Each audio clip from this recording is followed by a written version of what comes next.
Praise the lord. సర్వయుగములలో సజీవుడైన యేసు క్రీస్తు నామములో మీ అందరికీ సర్వ విషయములలో మేలులు కలుగునుగాక. ఈ దినపు యేసయ్య జీవపు మాట ఇర్మియా ప్రవచన గ్రంథం 36వ అధ్యాయం 8వ వాక్య భాగము. యెహోవా మాటలన్నిటినీ యెహోవా మందిరములో చదివి వినిపించెను. యేసయ్య జీవపు మాటల కొరకు అనుదినము ఎదురు చూచుచు ఆ మాటల చేతనే ఆత్మీయంగా బ్రతుకుచున్న సత్య సంబంధులారా, ఆయన మాటల కొరకు ఆశతో మనము కనిపెట్టుకొని ఉండవలెను, ఆశతో ఎదురు చూచుచూ ఉండవలెను. ఆయన మాటలు వినిపించబడుచున్న దేవుని మందిరములో మనము ప్రవేశించి ఆయన మాటలను మనము ఆలకించదము. యేసయ్య మాటలు పవిత్రమైనవి. అవి మట్టి మూసలో 7 మారులు కరిగి ఊదిన వెండి అంత పవిత్రములు. ఆయన మాటలు నిత్య జీవపు మాటలు, ఎండిన ఎముకలలో జీవమును పుట్టించగల మాటలు, మన ప్రాణ ఆత్మ శరీరమును పవిత్రపరచగల పవిత్రమైన మాటలు.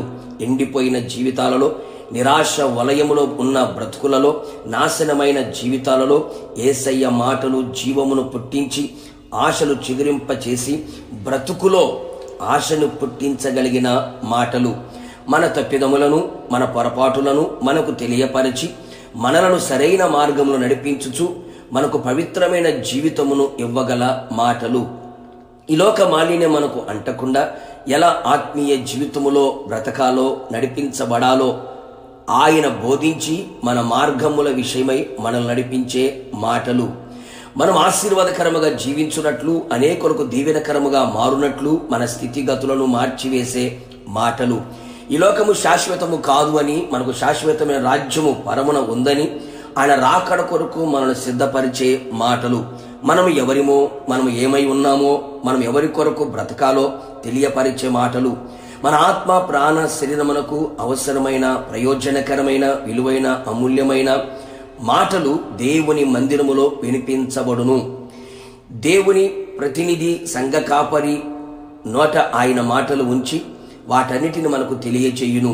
ఆయన మాటలు ఆత్మయు జీవమునై ఉన్నవి గనుక దేవుని మందిరమును ప్రేమించి ఆయన మందిరములో నివసించి ఆయన గడప యొద్ద కనిపెట్టుకొని ఆయన మాటలు వినదము. ఆయన మాటలలో దాగి ఉన్న సర్వ ఆశీర్వాదములను అనుభవించదము. ప్రభు రాకడకు సిద్ధపరచబడదము. ప్రభుతో యుగ యుగములు నిలిచెదము. ప్రార్థన. పునరుత్థానుడా, పరిశుద్ధుడా, నీ పాదములకి స్తోత్రములు చెల్లించుచు ఉన్నాం.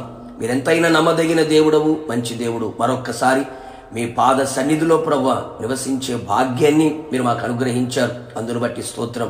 మీ మందిరములో మీ మాటలు వినబడుచు ఉండగా మీ పవిత్రమైన మాటలు, నిత్య జీవాన్ని కలుగు చేయగలిగిన మాటలు, రాకడకు సిద్ధపరచగలిగిన మాటలు, స్వస్థపరిచి ఆరోగ్యమిచ్చి బాగు చేసి ఆదరించి ధైర్యపరిచి స్థిరపరిచే బలపరిచే ఆ మాటలు మీ మందిరములో వినబడుచు ఉండగా మీ మందిరములో నాటబడిన వారమై మీ మాటలు విని మా జీవిత కాలమంతా బ్రతుకున్నట్లుగా, రాకడకు సిద్ధపడినట్లుగా మీ కృప మెండుగా నిండుగా దయచేయమని, ప్రతి ఒక్కరిని మీ మందిరములో స్థిరపరచమని, మీ మాటలు వినగల చెవులని గ్రహించగలిగిన హృదయమును అనుగ్రహించి మీ మాటలు మా చెవులలో నాటునట్లుగా, హృదయములో స్థిరపరచబడినట్లుగా, మనస్సులో ముద్రించబడినట్లుగా ఉన్నతమైన కార్యములు చేయమని యేసు నామములో అడుగుచున్నాను తండ్రి.